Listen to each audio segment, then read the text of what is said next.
Hello friends, welcome back. It's been quite a while since I have filmed a podcast, but here I am.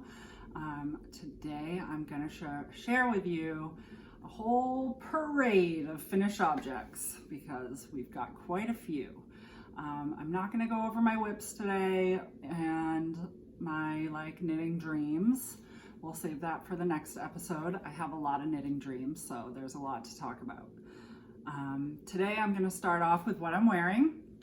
This was my first finished object. Well, I just finished it last week, but it's the oldest in progress object, I guess.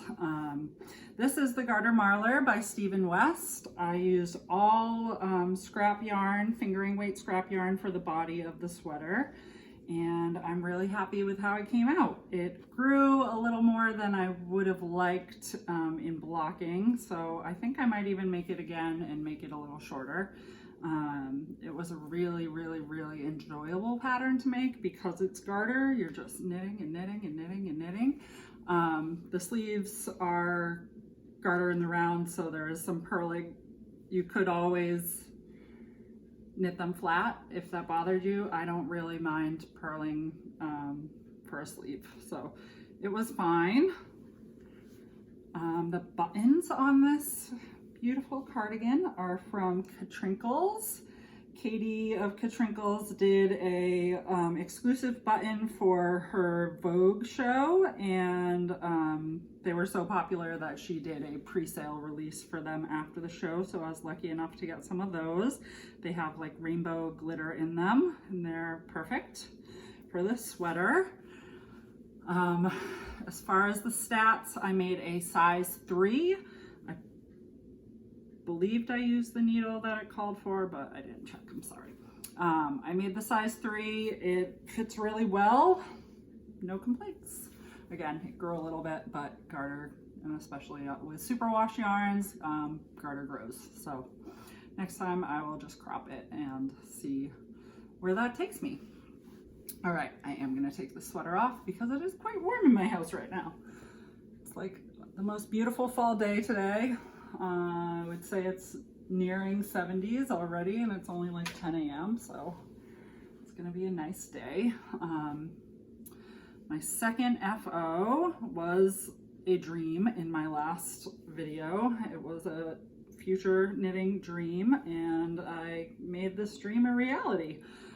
This is the Honey I Shrunk the Shawl pattern by KnitGraffiti. Again, I made this with all fingering weight scraps. I think I had 2 or 3 full skeins that I was using, but for the most part it was scraps. This beautiful purple and magenta and pink colorway was dyed for me by Jake of KenYarn when I unfortunately had to stop working for him. It's really beautiful. It knit up so nice, so I'm really excited about that. And a lot of these scraps came from friends. A lot of my friends have been donating their fingering weight scraps to me lately, and DK weight scraps, and it's been awesome. So thank you if you are one of those friends. If you notice your yarn in this shawl, then thank you very much. This shawl comes in 2 sizes. To make one of those sizes, you have to count. I didn't want to count. I just knit until I thought it was good, and then I threw on my I-cord. I did make this shawl alongside Mackenzie of Emtothethird podcast, her M3D20 Mal. So what that was a make along where you used a 20-sided die to choose your yarn and the number of stripes that you're knitting. So I used that method to make this, and it's just super random and super funky, and I couldn't love it more. This is a great, if you're new to brioche, or if you want to try brioche, this is a single color brioche shawl, and I would say it's super beginner friendly. It's very memorizable. Definitely check this pattern out. All right, my next FO, I believe was another future dream in my last podcast. Yes, because I remember holding up the yarn. This is the Petal Party Crop by, I believe it's by Samantha Guerin. This is knit out of the same yarn that Jake of KenYarn dyed for me when I was leaving his business, and it is awesome. I did not do any color management while I knit this, so I didn't like alternate skeins to avoid pooling, and there is none. It is just totally random little color splots and perfection, and I love it. I made the cropped length. I wear it with a floor length like blue and white plaid dress, and it looks so cute. I made the size 4, and I believe it came out to like the measurements. It fits me really well. I don't really know what else to say about this. It was not the most like memorizable knit as far as the lace section. I did have to look at the pattern like every time I was knitting on the lace section, which wasn't my favorite. And it's kind of surprising because it's really like simple lace, but I had to look at that pattern. Yeah, happy with this knit. I would probably knit another full length one someday. Next up was a test knit for my friend Shana Cohen of ShanaLines Designs. She's awesome. Check out her patterns if you haven't already. This is the Modular Bento bag. It comes in 4 sizes, and I knit the 3rd size. I knit everything to pattern, including the length of these straps. Some people in the test knit one strap shorter so that they could like feed the strap through and have it be like a little, I don't know, bag with a strap. Yep. I love this. It is such a cool design. I love stripes. I love bento bags. What's not to love about this? They can fold up in a really cool way. Yeah, if you like fold the bottom in half, you can like fold it up so that it's just square. And I think these would be great for the farmer's market, for grocery shopping. I'm gonna use this as a project bag and hope that my children don't come near it and get stabbed by needles, because the needles do come out of the holes. It's like my biggest fear is that my children are gonna get stabbed by one of my knitting needles, and I will be in big trouble. I use just random stash scrap cotton worsted weight yarn for this. Most of them did not have ball bands, so I don't know what is what, but yes, the pattern calls for a worsted weight cotton. You can use like Dishy from Knit Picks, or just, you know, the everyday stuff you find at Joann's or Michael's is perfect. I would recommend 100% cotton, not using anything that has elastic in it if you want like a nice sturdy bag. I love this. It's so cute. It's very retro. Next up is the Essential Beanie by Andrea Gaughan. This is another test knit that I did. I made this for my son Max, and again I used all scrap yarn, held double, and I think it came out pretty darn cute. His favorite colors are red and yellow, so he picked the colors. I did red for the folded brim and yellow for the rest of it. I knit the child size, so it comes, I think it's 4, I'm sorry if I'm wrong, 4 sizes. I think it's child, adult small, adult, maybe it's 5 sizes, adult small, medium, large, and extra large. But this is a great pattern. It is a great pattern to have in your library because it comes with instructions for every weight of yarn, from fingering all the way up to bulky. I think so. There's like 6 different instructions, 6 different weights. So it's a great knit. It is, the instructions do have you knit it to be a little snug. So when I knit this again, I'm just gonna go up a needle size, whatever weight yarn I'm using. I have right over here, started one for my nephew, Tom, for Christmas. So great gift knitting. I really like the crown decreases, are really pretty. Yeah, Andrea Gaughan is awesome as well. Check out her patterns. I will link them in the description box. Next up is the Tolsta tee. Let's see, do I have it the right way? No. This is the Tolsta tee by Rebecca the CreaBea. I've been wanting to knit this pattern for a long time, and I actually scored this yarn. There is a secondhand craft supply store near me. I don't know if I would call it a store, center. It's called the Creative Reuse Center of Rhode Island, and they take donations of craft supplies and resell them at like the most mind-boggling low price. This was 5 skeins of beautiful cotton yarn that, of course, what it was is escaping me right now, and I did not write it down. I'm sorry about that. I'll put it in the show notes. But it was I believe it's a discontinued yarn, and I got 5 skeins for $5 each, but if you donate, you get 50% off your whole order. So I got 5 skeins at $2.50 each. So this was $12.50 worth of yarn for this beautiful little crop sweater.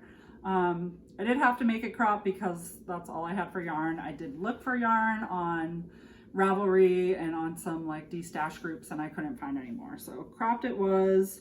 I would love to make another one of these longer so I could wear it with jeans, but I will happily wear this one with some skirts and high-waisted pants. I made the size 4, happy with the fit, happy with everything about it. I think the CreaBea is awesome. I got to meet her at Wool and Folk. She's awesome. So yes, this colorway did a lot of dye came out when I washed it, and it did not all come out, so there is a little bit of like dye settled on this, like where I had it folded, which stinks, but I'm hoping that will wash out a little bit. You can't really tell, right? You can't tell. All right, next up I have my Rhinebeck sweater, the Love Note by TinCanKnits. I am so happy with how this came out. This is my first Love Note. Aside from the Petal Party crop, this is like the most lace I've ever done. I don't really see myself as a lace person, like as far as my style, but I really love this, and I will be making myself another one. I made this out of yarn that I got in a swap on Lucky Sweater. If you don't know what Lucky Sweater is, you should look into it. If you want to join, I will drop a link to my like referral code. Lucky Sweater is an app, you know, similar to like a Poshmark, where you're destashing clothes and supplies, whatever, but it's specifically for sustainable clothing and handmaids. So you can destash handmade sweaters, you can destash yarn, knitting needles, supplies, half-made sweaters, whatever you want to clean out of that craft room. So it is really a great service. And again, I got this yarn on there. I swapped for, I think, 3 skeins of, was that swap? Yeah, 3 skeins of just sock yarn. And I got 4 skeins of this beautiful silky wool. It's a discontinued wool. or discontinued yarn by Elsebeth Lavold, and it's really beautiful. It does kind of smell when you wash it. Yeah, it's a little stinky.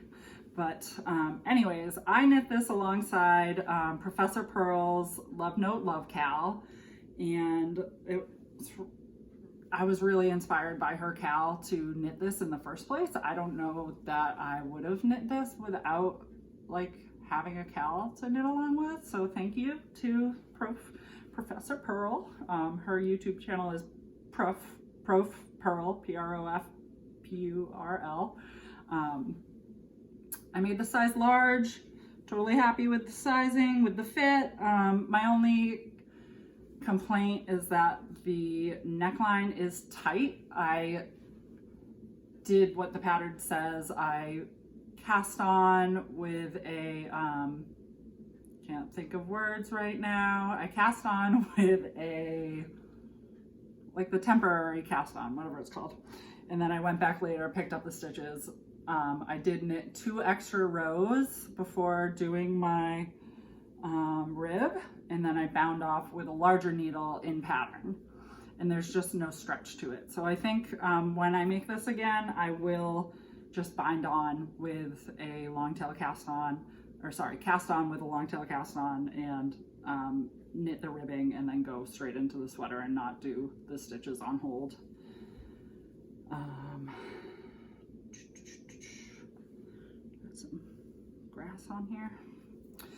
I have a cute little 2023 Rhinebeck sweater tag, wooden tag in here from Katrinkles. I hope you can see that. Let's see if I can put it close up. Sorry if you can't see it.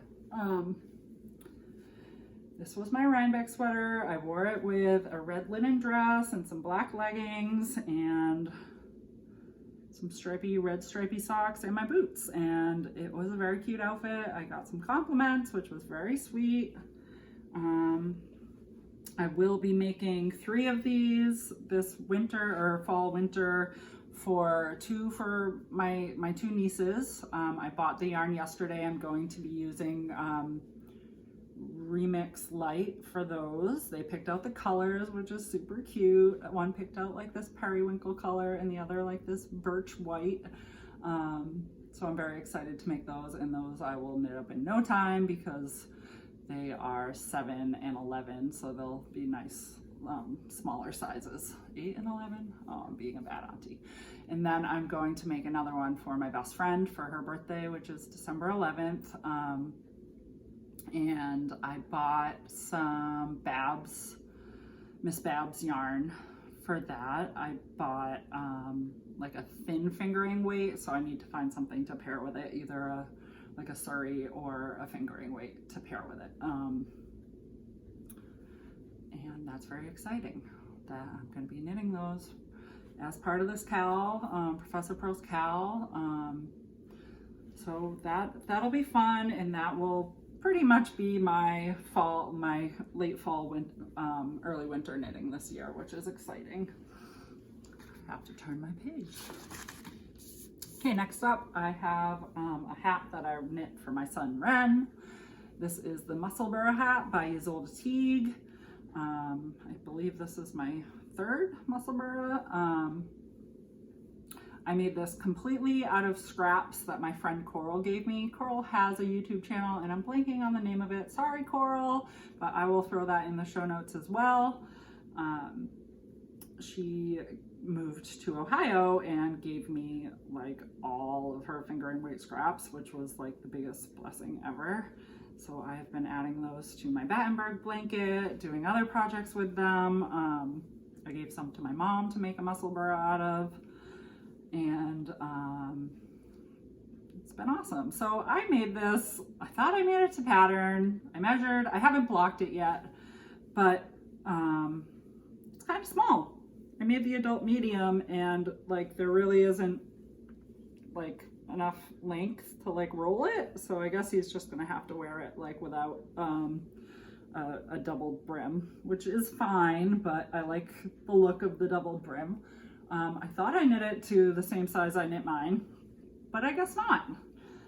But yeah, I did just browns and golds on this side, and then I used some fingering weight scraps on this side. So 2 different looks. I think it came out really cute, and he's excited about it, which is exciting to me. Last up, my last FO, my FO from Rhinebeck. I brought these socks. I believe I was about here when I left for Rhinebeck, and I finished them there. I did not finish them in time to wear them there, but I did finish them at the fairgrounds on Sunday. These are the Magic Heel Socks DK by the Autumn Acorn. I had sworn off sock knitting for myself at the beginning of the year, and then I got these Hue Loco DK minis on a Discord D-Stash group that I'm on for like a steal, and I really loved them, and I thought, oh, I want to make all of them into socks, and I can just wear them like mismatched socks. Yes. And these are the first 2, so I think I have 3 more mini skeins that I can make into socks. But so this pattern, it instead of having like a heel flapping gusset or an afterthought heel or any type of like constructed heel, it just has ribbing at the back where the heel is, so that it just stretches over your heel. And they're pretty cool. I was going to make my nieces and nephew socks for Christmas, so this was like a test to see if I liked them. They're really great to make for children because as the foot grows, it just grows with the heel. You don't have to worry about them like not fitting, which is great. But so I did these as a little test for myself. No, I'm not going to make them socks this year, maybe for birthdays next year.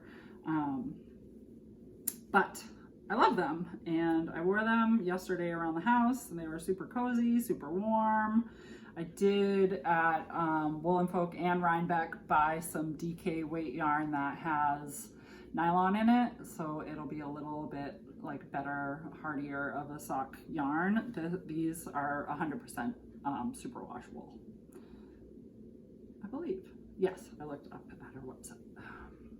So again, Hue Loco, I don't know the color names because I just got them like shipped to me, just the skeins, no tags or anything. I made the size 2, which was what the pattern like suggested for my foot size. I originally made it on the suggested needles and it was too tight on my heel, so I ripped it out and started over on a size 3 US 3 needle, which is the size up from the suggested needle, and they're perfect. So yeah, I suggest maybe going up a size on the pattern or on the needle if you are going to make these, or I don't know, just be forewarned. These are socks, they're great. Got one little last make for Rhinebeck. I stayed in a house with 12 women, which was awesome. Great girls weekend, lots of hanging out, knitting, crocheting, just chatting. We watched the Barbie movie one day, which was fun.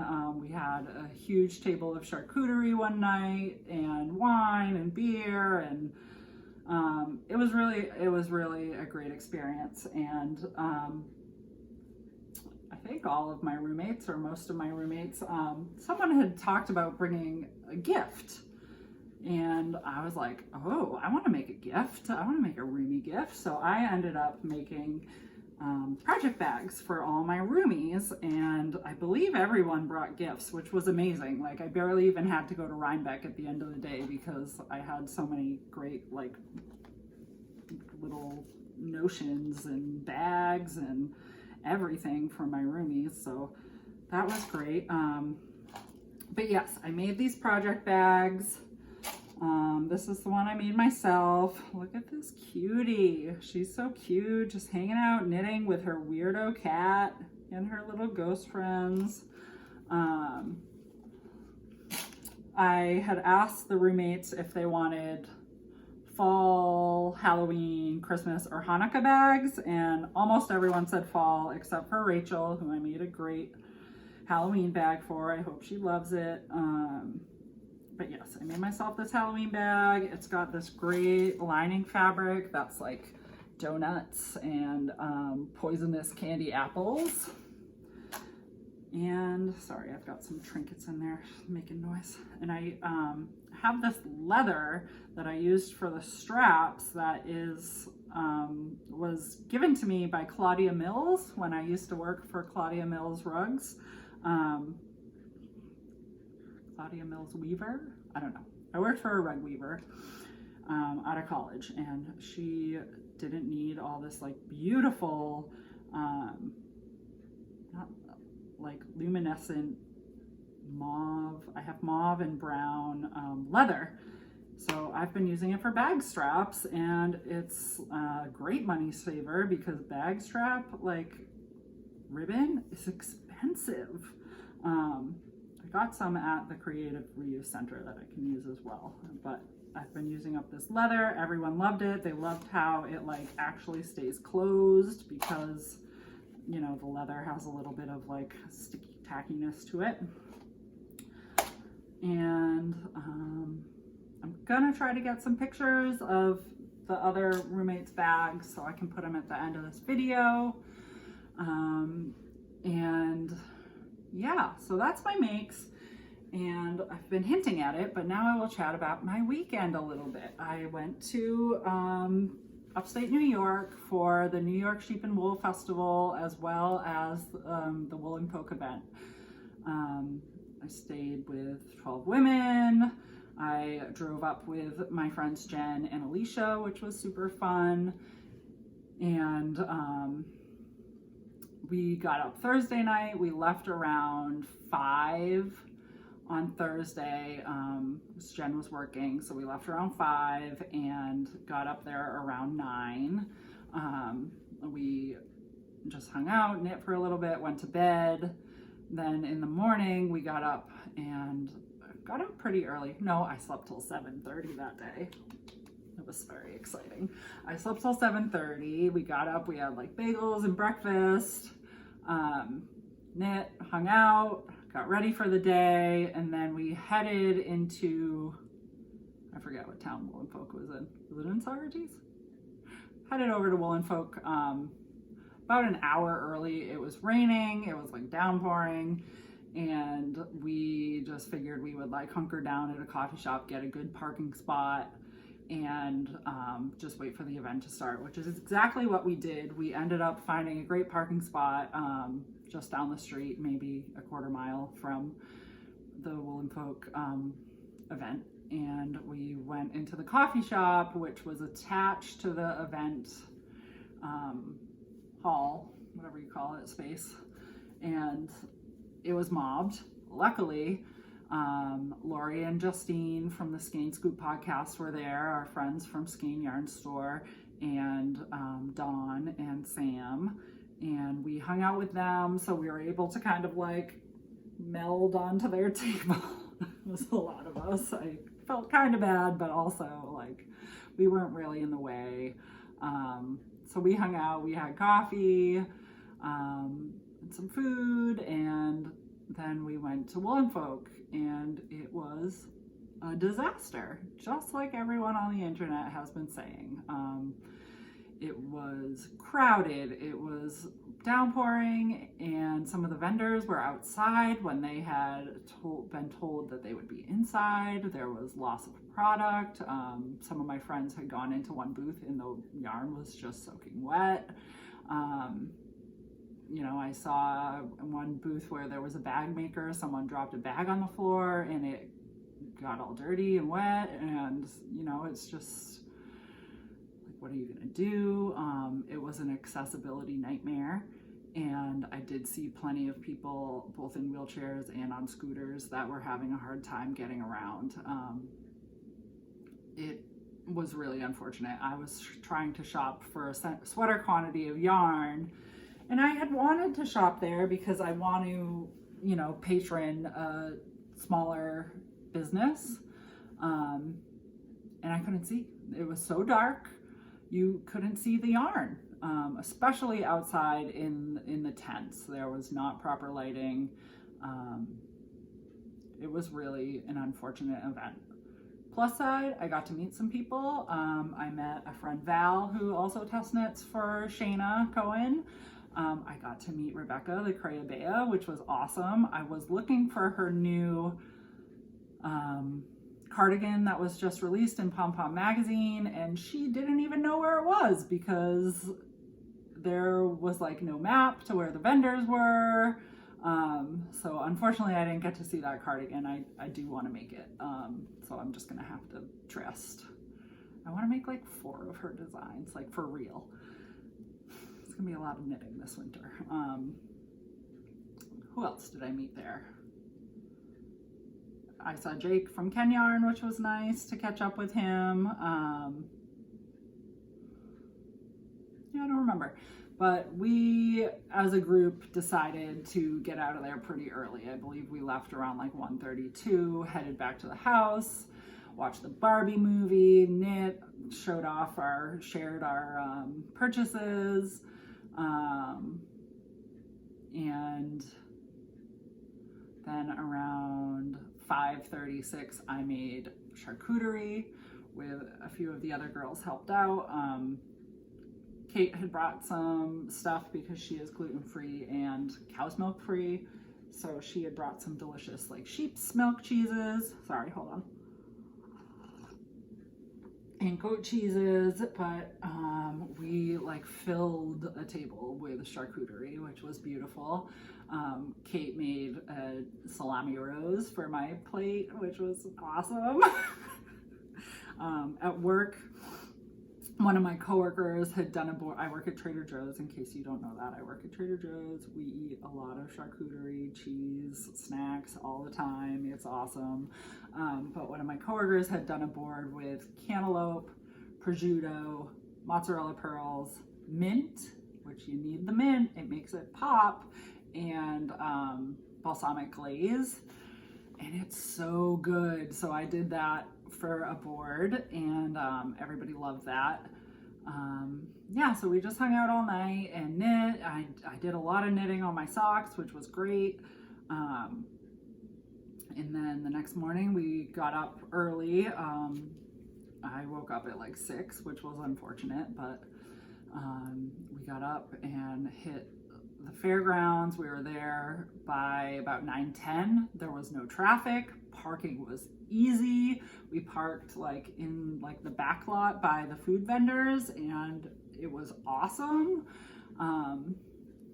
Again, it's my first time at Rhinebeck, so I don't know what parking in the other lot is like, but everyone said you have to like walk a while to like get to the event. So we pretty much like were right there when we got in, which was great. We ran right over and got in line for hot cider donuts. They did not disappoint. The coffee was beautiful. Everything was great. While I was in line, I saw Haley of Lock Knits, and she ran over and said hi to me, which made me so happy. Hi, Haley, if you're watching. She's just awesome. She's awesome. She's so nice and easy to talk to. If you ever have a chance to meet her, say hi. If you have a chance to get tattooed by her, do it. I will probably be going to see her again next year. I'll save up some monies and do that in the spring or summer. Yeah, so we had our donuts. They were delicious.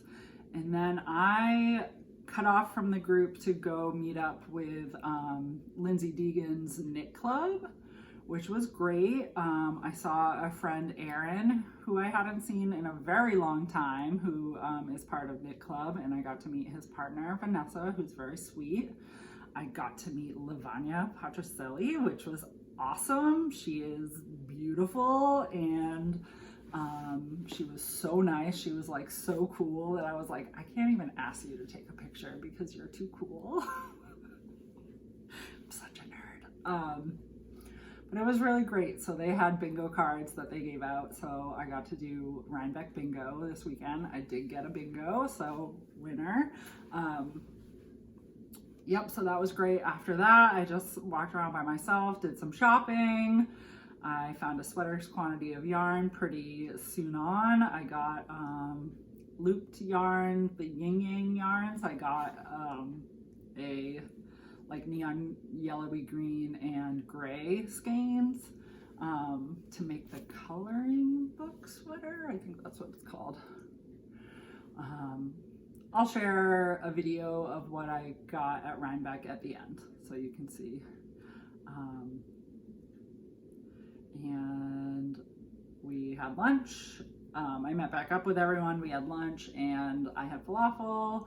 It was delicious. All of my housemates that I was with had apple fries, which I guess were great. So if you go to Rhinebeck or if you're at a fair and you see apple fries, definitely recommend. Yeah, we just hung out for a little bit. We went to the hill and met up with Lori and Justine again from Skein Yarn Shop and saw some podcasters. We saw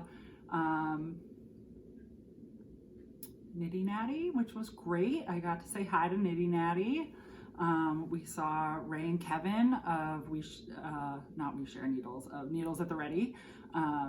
They're like super nice. They're super friendly, easy to talk to. So again, if you ever are around them, just say hi. They're awesome. And I recommend that, both of those podcasts. Who else did I meet that day? I don't remember. It was a fun time. And then we went back to our Airbnb, we knit, we showered, and then we went out to dinner. Half of the house went to like fancy dinner and half of the house went to a brewery. I went to the brewery. I was gonna get a flight. I was very excited for a flight, but then one of the beers sounded really good to me, so I just had that, like a wheat beer, and it was delicious. It was the Rip Van Winkle Brewery in Catskill, New York, I believe. Yeah, so we had dinner. It was good. It was fun. And when we got back to the house, our carbon monoxide detector went off for the second time. The first time it went off, they came over and changed the batteries. It was a different detector, but then it went off again. And we were like, yeah, this is not okay. So Kate called the fire department. They came super quick. They were volunteer firefighters. They were super nice and did some readings inside the house, and there was carbon monoxide in our house.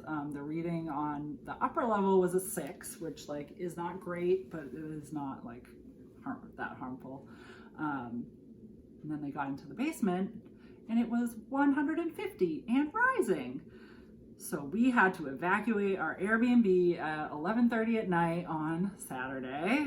So that was not fun. It was like a mad dash inside the house to get everything packed up. We lost like a ton of food. Just had to like throw stuff away because we didn't know where we were gonna end up, or it was in like big boxes, or yeah, so that was super disappointing. I had like just cracked open a pumpkin beer and I was ready to like sit down and knit and go to bed.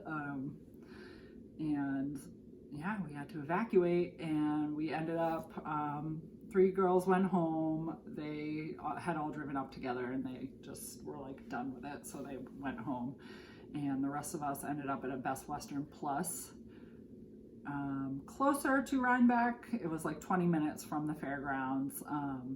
There were rooms, which was shocking.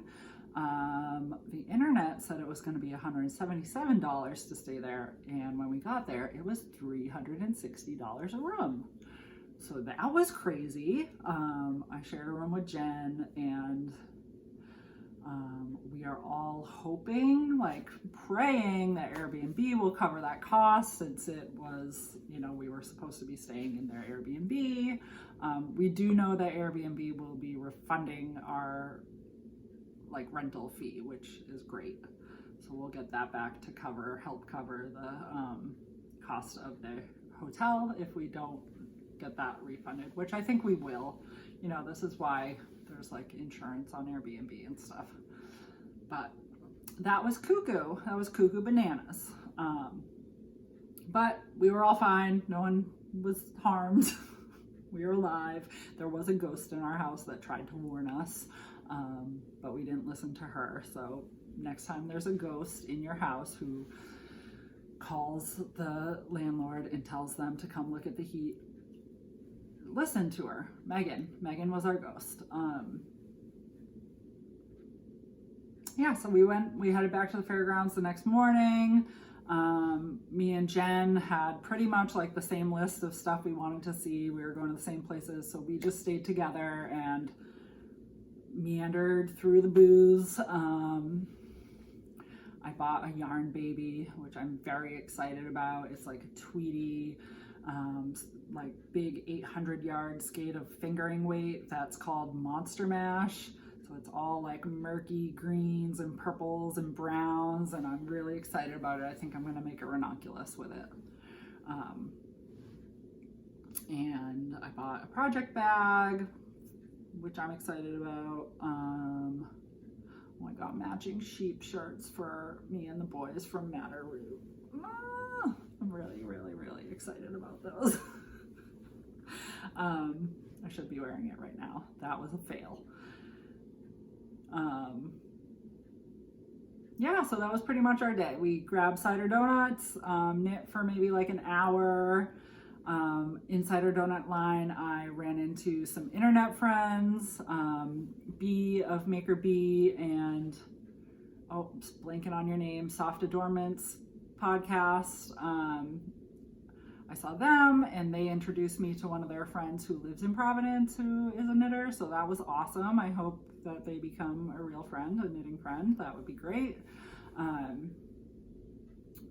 And I also went and met a friend from Emtothethird podcast Discord group, whose name I don't know also. So they're Biblio Girl.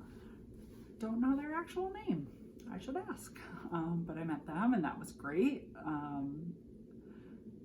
They made the Ariana cardigan, which I was trying to make for Rhinebeck, but then once I realized how much work I had left, I just pivoted, and that's fine. It will get done.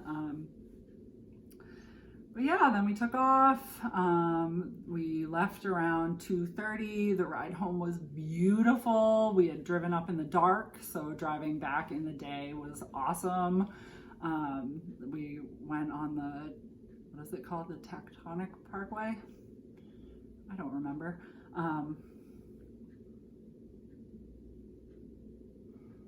Yeah, and we stopped and got pizza and garlic knots, and it was like the best pizza, roadside, like hole-in-the-wall pizza, JoJo's pizza and ice cream, top notch. And that was really it. We got home around 7:30. I was psyched to have some time to come home and knit a little bit and have some more wine because I needed it after that weekend. But yeah, there were some mishaps and some craziness, and overall though, the weekend was amazing. It was so much fun staying with friends, meeting new friends. We had, I think, 4 women in our house that I had never met before, so that was great. And just being able to support the vendors I supported, yeah, meeting internet friends in real life, seeing podcasters and designers and dyers in real life was really cool. I didn't get all fangirly like I thought I was going to, so good job, Sondra. Yeah. So I will include some pictures and video. I don't have a ton of video, but what I have I will include at the end. So stay tuned and watch that.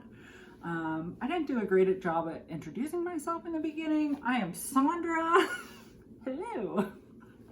I'm Sondra. My Instagram handle is at sondra.lee. You can find me on Ravelry as Never Said, just one word. And this is Sondra Gets Scrappy.